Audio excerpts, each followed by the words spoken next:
जय हिंद दोस्तों। जिंदगी के सफर में किताबें और साथ तो मंजिल आसा हो जाती हैं। सीखने की शिक्षा और संघर्ष के सफर में नजर हो अपनी कमियों पर तो सफलता एक दिन मिल ही जाती है। जय हिंद दोस्तों, मैं आपका भाई पुनीत आधार मैथ इंडिया स्वागत करता हूं। हम लेकर आए आपके लिए मिशन आधार, जिसमें हम कराने वाले हैं आपको कंप्लीट मैथ एग्जाम प्रिपरेशन, और जिसमें हम आपको पढ़ाएंगे। देखो कंप्लीट हमारे मिशन आधार में क्या क्या चीजें हैं।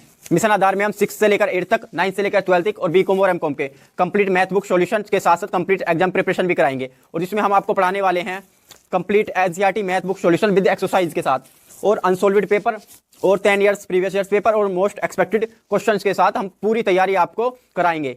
जिसमें हम आपको पढ़ाएंगे जीरो से लेकर हीरो तक की पूरी तैयारी आपकी मैथ की अच्छे से मजबूत कराएंगे। और इसमें आप देख पाएंगे कि हम मैथ को किस तरीके से, किस नजरिए से देखते हैं। आपका ये मैथ को देखने का नजरिया एकदम बदल जाएगा। और इसमें हम इस आगे बढ़ने से पहले आप छोटे से क्वेश्चन पर चलते हैं, जिसमें आपको आगे भी बातें करेंगे। आगे इसी तरीके से देखते रहेंगे। और यहाँ छोटा सा एक क्वेश्चन ले लेते हैं हम, जिससे भी आप जान पाओ कि हम किस तरीके से हमारे क्वेश्चन होते हैं और मैथ के बारे में थोड़ा सा जान पाएंगे। एक झलक देखेंगे मैथ की इस क्वेश्चन में। 27 डिवाइड 3 ये हमारा एक क्वेश्चन है। इसको हम सॉल्यूशन सरलीकरण करना है, इसका सिंप्लीकेशन करना है। तो हम इसको किस तरीके से करेंगे, तो सभी बच्चों को 1 मिनट का समय मिलेगा इसमें, और सभी बच्चे कमेंट बॉक्स में इसका आंसर लिख कर देंगे और अच्छे से इसको करेंगे। तो देखते हैं कुछ बच्चे, जो बच्चे अच्छे से कर लेंगे, और इसी तरीके से मैं इसको भी यहाँ पर बता देता हूँ। तो देखिए इस क्वेश्चन को करने के लिए 2 तरीके होते हैं हमारे। तो सबसे पहले हम एक तरीका इधर जो तरीका देखते हैं, जो नॉर्मल तरीका होता है, हमारा बेसिक तरीका होता है, उसको अपनाते हैं पहले। तो देखिए इस क्वेश्चन को करने के लिए हमारे एक छोटा सा बोर्ड मास का यूज करते हैं हम। बोर्ड मास किस तरीके का होता है, और बोर्ड मास के बारे में भी आपने पहले 2nd 3rd क्लास में और आगे भी इसका पूर्ण रूप से यूज होता रहता है। बोर्ड मास का यूज देखते हैं किस तरीके से होता है। इस क्वेश्चन में हम बोर्ड मास का यूज करते हैं। तो बोर्ड मास के बारे में थोड़ा सा जान लेते हैं। बोर्ड मास क्या होता है, ये बोर्ड मास होता है। इसमें एक सीरीज बनी होती है हमारी इस तरीके से, कि हम इसी फ्लो में हमें ये क्वेश्चनों को, चीनों को इस तरीके से करते हैं। तो देखो बी का जो मतलब होता है इसमें बोर्ड मास में, बी फॉर होता है ब्रैकेट। क्या होता है, ब्रैकेट। ओ फॉर होता है ऑफ या का। डी फॉर होता है डिवाइड। एम फॉर होता है मल्टीप्लाई। और ए फॉर होता है हमारा एडिशन। और एस फॉर होता है हमारा सब्ट्रैक्शन। और साथ में इसमें एक छोटा सा यहां पर होता है वी, इसको बोलते हैं वर्निकुलर एक्ट। इसका मतलब होता है बार, हिंदी में इसे बोलते हैं बार, इसे वर्निकुलर चिन्ह बोला जाता है। तो इसी सीरीज में हम इस क्वेश्चन को करते हैं, पर हम इसका यूज बोर्ड मास का इस क्वेश्चन में कैसे करेंगे। तो देखिए इसमें हमारा ओनली और ओनली डिवाइड का चिन्ह आ रहा है। डिवाइड का चिन्ह आ रहा है, पर हम देखते हैं डिवाइड का चिन्ह किस तरीके से। देखो यहाँ पर 3rd नंबर पर जाए, इसके अलावा कोई चिन्ह नहीं आ रहा है। तो इसमें हमें बोर्ड मास का छोटे से प्रयोग करेंगे। देखो डिवाइड का, डिवाइड पर चलने से पहले हम डिवाइड के बारे में थोड़ा सा मैं आपको बता देता हूँ। डिवाइड होता क्या है ये। देखो डिवाइड को हम एक तरीके से छोटे भाग देखते हैं। डिवाइड के चिन्ह को हम छोटे कर दी। यहाँ पे कोई क्वेश्चन हमारा इस तरीके से हमने देखा होगा कि इस तरीके से चिन्ह आ जाता है हमारा, और साथ में हमारा 2 डिवाइड बाई 3 आ जाता है। यदि 2, इसका मतलब क्या है कि 2 को हमें 3 से डिवाइड करना है। इसका मतलब क्या, 2 यहाँ आ जाएगा, 3 यहाँ आ जाएगा। इसका इस तरीके से हम यूज करते हैं। पर यहाँ पर ये चिन्ह, इसका क्या क्या मतलब हो जाता है हमारा इस चिन्ह का। इस चिन्ह का देखिए एक चिन्ह यहाँ है, 1 0, तो इसका मतलब होता है, इसको बटा भी बोलते हैं, भाग भी बोलते हैं। तो यदि एक, इसका मतलब है एक संख्या ऊपर होगी, एक संख्या नीचे, और ऊपर वाली संख्या हमारी क्या कहलाएगी, अंश, और नीचे वाली संख्या क्या कहलाएगी, हर। मतलब कि ऊपर वाली संख्या हमारी क्या कहलाएगी, भाज्य, और नीचे वाली संख्या हमारा भाजक। मतलब इसको भाग देना है इससे। इसका मतलब है यहाँ पर भी इसी संख्या को इस तरीके से हम यूज करेंगे इसको। तो आइए देखते हैं हम इस क्वेश्चन को किस तरीके से हम यहाँ कर पाएंगे। इसको मैं रफ कर देता हूँ यहाँ पर, और देखते हैं क्वेश्चन की तरफ। तो हमारा क्वेश्चन क्या बोल रहा है यहाँ पर। देखो इसको हम 3 सीरीज में, 3 स्टेप में सोल्व करेंगे, 3 स्टेप में। तो देखिए देखो ये हमारा पहले लेते हैं हम इस स्टेप को। तो इसका मतलब क्या है, 27 डिवाइड बाई 3। 27 डिवाइड बाई 3 का मतलब ये होता है कि 27 को हमें 3 से डिवाइड करना है। तो इसको हम किस तरीके से लिख सकते हैं, देखो छोटे रूप में तो इस तरीके से भी लिख सकते हैं। 27 यहाँ आ जाएगा और 3 हमारा यहाँ आ जाएगा। तो इसे 3 9 या 27 होते हैं। आप सभी को इसके बारे में तो पता होगी, ये यहाँ खत्म हो जाता है। इसी तरीके से, पर इसको हम करेंगे किस तरीके से। यदि इस तरह, ये तो छोटी क्लासों वाला तरीका है, पर अब हम अपने लेवल्स के बारे में बात कर रहे हैं अच्छे से, और शॉर्टकट तरीके से भी जानेंगे। देखिए 27 को हम इस तरीके से लिख सकते हैं 3।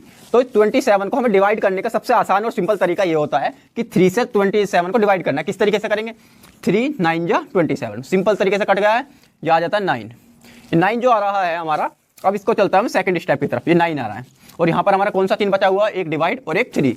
पहले इसको एक एक चिन्ह को ले लेते हैं यहाँ पर। अब ये स्टेप आ जाता है यहाँ पर अब हम, और यहाँ पर आने का मतलब है कि हम इसे 9 को, इसका मतलब क्या, डिवाइड है ना, इसको नीचे 3 बटे में 9/3 भी बोल सकते हैं, 9/3, या इस तरीके से लिखकर इसे सोल्व कर सकते हैं। किस तरीके से, देखिए 9 यहाँ आ जाता है, 3 यहाँ, 3 3 जा 9, ये यहाँ खत्म हो जाता है। पर हमें ये तरीका तो करना नहीं है, हमें बताना इस तरीके से। ये मैं समझाने के लिए आज आपको बता रहा हूँ, आगे से ये चीज़ें आपको नहीं बताई जाएंगी। तो देखिए 3 3 जा 9, यहाँ आ जाता है हमारा 3। अब एक स्टेप और बचा हुआ है हमारा, देखिए ये वाला। कुछ बच्चे सोच रहे होंगे कि यहाँ आंसर आ गया, ये अभी आंसर नहीं आया है, ये अभी हमारा लास्ट स्टेप बचा हुआ है इसमें। देखिए 3 और यहाँ पर 3 बचा हुआ है, डिवाइड है और 3 है। अब ये बचा हुआ, इसको भी किसी तरीके से लिखेंगे जैसे हमने देखा है आगे भी। देखिए 3/3, इसी तरीके से यहाँ 3 और एक यहाँ भी 3, 3 1 जा 3। तो यहाँ हमारा ये क्वेश्चन हो जाता है खत्म। और इसी तरीके से 3 1 जा 3, एक हमारा यहाँ इसका आंसर आ जाता है। तो आप सोच रहे होंगे इतनी बड़ी गाड़ी का इतना छोटा सा ये आंसर आ गया है। तो देखते हैं इस क्वेश्चन का हमारा आंसर इस तरीके से आता है। इसको करने के लिए हम इन्हीं स्टेपों को हम फॉलो करेंगे तो इसे आसानी से कर पाएंगे। पर यदि हम इतना बड़ा प्रोसेस ये करना ही होगा तो हम इतनी तरीकों को क्यों याद रखेंगे। तो इसके लिए हम एक छोटा सा और देखते हैं, इस क्वेश्चन को हम 2 ही लाइनों में किस तरीके से सोल्व कर देंगे। यदि कभी भी किसी संख्या के बाद कोई इस तरीके के चिन्ह, एक जैसे चिन्ह आ जाते हैं, इसका मतलब ये होता है कि इस संख्या के ये डिवाइड में है तीनों ही चीजें, जो भी यहाँ संख्या होंगी। यदि एक ही जैसे चिन्ह है तो देखिए, तो 27 को यदि हम देखते हैं यहाँ पर, तो ये क्या है 3, ये तीनों के तीनों क्या आ जाएंगे नीचे, यदि बटे में आ रहे तो ये किस में आ जाएंगे, मल्टीप्लाई में। मल्टीप्लाई में आने का मतलब क्या है कि 3 3 जा 9, 9 3 जा 27, 27 ऊपर 27 नीचे। जब आ रहा है तो इसको हम 27 बन जाए 27, इसे काट देंगे, हमारा एक यहाँ आंसर आ जाएगा। इस तरीके से यदि हम बोर्ड मार्क्स को याद रख पाएंगे आगे तो हम इस क्वेश्चन को इस तरीके से यहाँ सोल्व कर सकते हैं, इतना बड़ा हमें करने की जरूरत नहीं पड़ेगी। तो अब हमने जाना कि सभी बच्चों को, मुझे आशा है कि ये सभी बच्चे इसे समझ गए होंगे और आगे भी इसी तरीके की चीज़ों को जानते रहेंगे। और इसके बारे में देखो, अब हमने जाना कि ये संख्या क्वेश्चन करा है हमने, ये अंक जो हैं इसको मैं रफ कर दूंगा और देखते हैं ये अंक जो है, हमने देखा ये जो अंक है हमारे ये कहाँ से आए होंगे। ये आपने सोचा तो होगा, मैथ को जानने से पहले हमें उसके बारे में भी जानना जरूरी होता है। यदि हम किसी चीज़ को जानते हैं कि वो किस तरीके से आई है तो हमें उसको जानना बहुत ही आसान और समझना बड़ा इंटरेस्टिंग हो जाता है। तो हम इन नंबरों के बारे में जानते हैं और मैथ के बारे में जानते हैं। गणित, देखो गणित क्या है। गणित हमने जाना है कि गणित किसी भी संख्याओं को गिनने की या उनको एक तरीके से आंकड़ों को प्रदर्शित करने की एक कला है, एक विज्ञान है। पर ये संख्याएं आई कहाँ से होंगी, इनकी भी तो कहीं खोज हुई होगी, जब तो हम इन्हें मानते आ रहे हैं। ये इसी तरीके से होती हैं, जैसे कि मैं देखो इसको यहाँ थोड़ा सा रफ कर देता हूँ और यहाँ पर थोड़ा सा कुछ आपके गणित के बारे में भी बता देता हूँ, गणित के बारे में और ये कैसे बन जाता है गणित। देखिए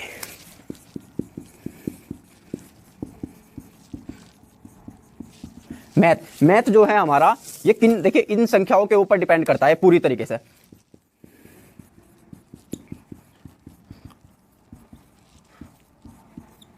और एक 0 होती है। तो ये 10 इस तरीके की संख्याएं हैं जिनके ऊपर हमारा पूरा का पूरा गणित और छोटी से छोटी और बड़ी से बड़ी संख्याएं हमारी बनती हैं। पर ये बनती हैं, हमने इनको कब से मानना शुरू किया होगा इन नंबर्स को, और कब से इनको हम दर्शा रहे हैं। पहले तो क्योंकि ये होते नहीं थे, हमें यदि कोई भी चीज़ यदि लिखनी होती थी पहले पुराने प्राचीन समय में तो हम यहाँ पे इन संख्याओं का यूज नहीं करते थे। आप सोचेंगे कि इस पूरी तरीके से कैसे यूज करते थे, तो उस समय पर भी प्राचीन समय पर रामायण काल के समय पर हम 10 को, यदि रामायण के 10 सिर थे तो हम उसको किस तरीके से लिखते होंगे, तो उसको हम 10 को लिखने के लिए हम इस तरीके से लिखते, दशम का यूज करते थे इस तरीके से। तो हम इस तरीके से उसको 10 को लिखते थे और 1 को हम इस तरीके से लिखते थे एकम। तो पोसे संस्कृत रूप में हम इसे लिखते थे संस्कृत भाषा में। उस समय पर हमारी हिंदी भाषा या और ये गणित अंकों की खोज नहीं हुई थी। तो इनकी सही मायने में कब इनको खोजा गया और कब से इन्हें हम मान रहे हैं, तो इसके लिए हमें थोड़ा सा पीछे जाना पड़ेगा, लगभग 1400-1500 सालों के पीछे, जिसमें हमारे एक महान गणितज्ञ ब्रह्मगुप्त का जन्म हुआ था। तो उस समय पर जब ब्रह्मगुप्त जी का जन्म हुआ था, वो शुरू से बचपन से ही थोड़े गणित के प्रति बहुत जागरूक और समझदार व्यक्ति थे, बुद्धिमान व्यक्ति थे। तो उस समय की एक उनकी कहानी जुड़ी हुई है, जब उन्होंने इस संख्याओं का ज्ञान हुआ और उन्होंने सोचा कि हमें इन संख्याओं की खोजना चाहिए या इनको रखना चाहिए। तो ब्रह्मगुप्त जी जो थे राजस्थान के भीलमाला गाँव में रहते थे और वहाँ पर ही एक पहाड़ी थी। तो वो शाम के समय डेली अपने एक पहाड़ी के पास जाया करते थे और वहाँ पर ही उनको एक सूझा कि मैं एक ये पत्थर के छोटे छोटे पत्थरों के ढेर बना देते थे वो।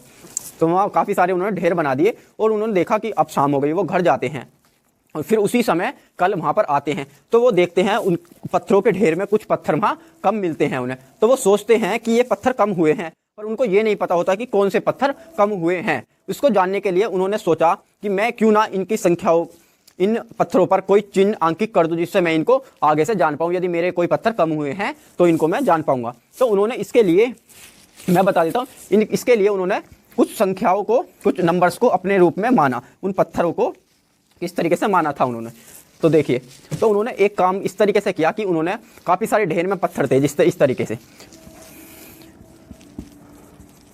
इस तरीके से काफ़ी सारे पत्थर, उन्हें लगा कि इस ढेर में से ये नंबर कम हुए हैं, पर इसको संख्या कौन सी थी, इसको मानने के लिए उन्होंने क्या करा, यदि वहाँ पर एक को मानने के लिए, एक पत्थर के लिए उन्होंने, जैसे मैं यहाँ गणित में लिख देता हूँ, वैसे इनकी खोज नहीं हुई थी उस टाइम पर एक को मानने के लिए उन्होंने, एक पत्थर को मानने के लिए, यहाँ पत्थर, एक पत्थर को मानने के लिए उन्होंने क्या सोचा कि उन्होंने एक चांद बनाया।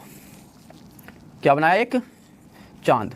एक चांद के अंदर एक के लिए उसके अंदर एक सितारा बना दिया, तो उसको उन्होंने एक माना। ये एक नहीं था उस समय पे, एक पत्थर के लिए उन्होंने एक चांद और एक सितारा माना था, उन्होंने आंकिक चिन्ह कर दिया। और दो के लिए उन्होंने दूसरे नंबर के पत्थर पर उन्होंने एक चांद बनाया इसी तरीके से, और उसके अंदर दो चांद बना दिए, तो इसको दो जाना, एक दो। साथ ही उन्होंने फिर यहाँ 3 के लिए एक चांद और बनाते हैं वो, और उसके अंदर 3 स्टार बना देते हैं। इसी तरीके से ये क्रम आगे भी जारी रहता है। जो 4 के लिए उन्होंने यहाँ एक चांद बनाते हैं, उसके अंदर 4 स्टार बना देते हैं। यही क्रम आगे भी जारी रहता है। और आप देखते होंगे कि ये 10 के लिए उन्होंने क्या बनाया होगा, तो उन्होंने 10 के लिए एक चांद बनाया। एक चांद में एक छोटा सा चांद और बना दिया, तो इसको उन्होंने क्या गिना? 10 गिना। तो इस तरीके से उन्होंने संख्याओं की एक चिन्ह अंकित कर दिया निश्चित रूप से, जिन्हें हम संख्या के रूप में जब से मानने लगे हैं भारत में, उस समय से संख्या की खोज मानी जाती है, जो जिनका श्रेय महान गणितज्ञ ब्रह्मगुप्त की तरफ या उनको जाता है। तो इसी तरीके से ये क्रम आगे भी जारी रहता है। और वो 11 के लिए जो है एक चांद के अंदर एक छोटा चांद बनाते हैं और उसमें एक स्टार बना देते, तो ये 11 का क्रम बन जाता है। इस तरीके से ये क्रम आगे भी बड़ी से बड़ी संख्या के लिए उन्होंने माना था। तो उस थोड़े समय बाद उनको लगा कि ये करना भी थोड़ा डिफिकल्ट लग रहा था उन्हें, तो उन्होंने इस चीज़ के लिए कुछ और भी उपाय खोजे। और उन्होंने एक हमारे भारत में जो देवनागरी लिपि है, इसको बोलते हैं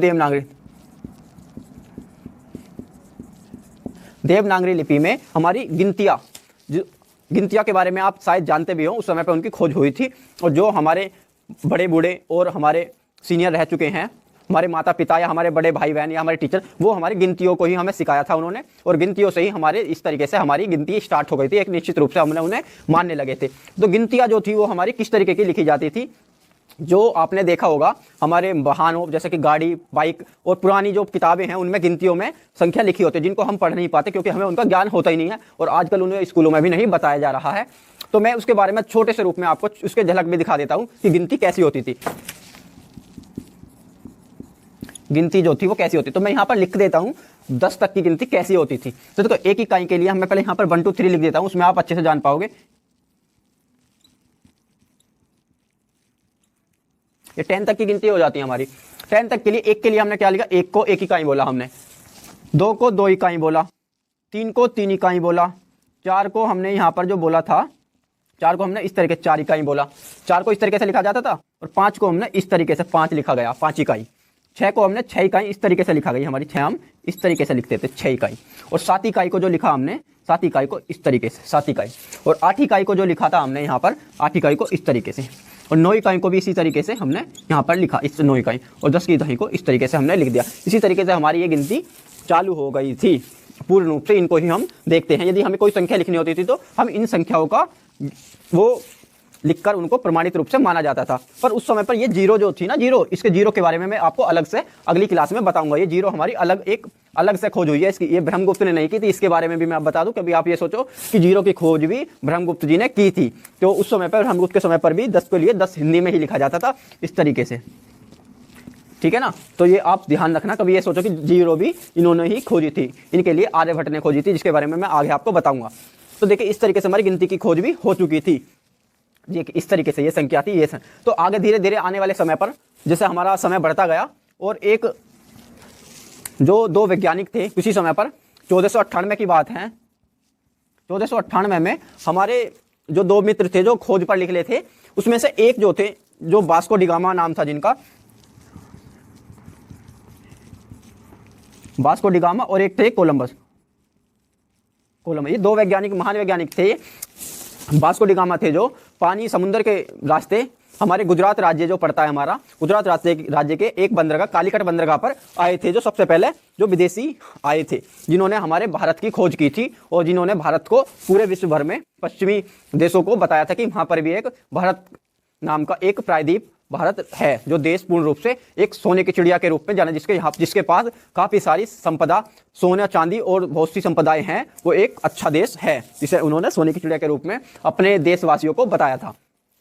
तो इस तरीके से हमने जाने कि आज ये छोटे से क्वेश्चन के रूप में हम बोर्ड मास को और थोड़ी संख्याओं के रूप में जाने थे, और हमने ये गिनतियों के किस तरीके से खोज हुई है, नंबर्स की खोज किस तरीके से हुई है। जो हमारे वास्को डी गामा आए थे उन्होंने ही इन संख्याओं को रूप में जानना और इनको बदल दिया, और इसी तरीके से हम आज तक भी इन्हीं को ही जानते हैं। हम अपनी पुरानी प्राचीन गिनतियों को भूल चुके हैं आज के टाइम में, और इंग्लिश के तरीके से ये लिखी हुई जो हमारे अंग्रेज आए थे उन्होंने वही ही से चलन में लाकर गए हैं। इन्हीं को हम अब आगे भी जानते हैं, और आगे भी जो इंटरनेशनल नंबर्स के रूप में जाने जाते हैं। तो आज हमने इतने सब कुछ जाना है, और आशा है आप इसको अच्छे से समझ पाए होंगे, और आगे भी ऐसी चीज़ों को जानते रहेंगे। ऐसी चीज़ों को जानने के लिए देखते रहिए आधार मैथ इंडिया, और हमारा नया चैनल है ये आधार मैथ इंडिया। जिसको भी ऐसी चीज़ें को जानना है तो हमारे चैनल को सब्सक्राइब कर ले, और कोई भी चीज़ या किसी भी क्लास के बारे में यदि मैथ के कोई भी क्वेश्चन चाहते हैं तो उसे हमारे कमेंट बॉक्स में लिख दे। तो आज की क्लास की विदा लेते हुए तो चलते हैं। जय हिंद।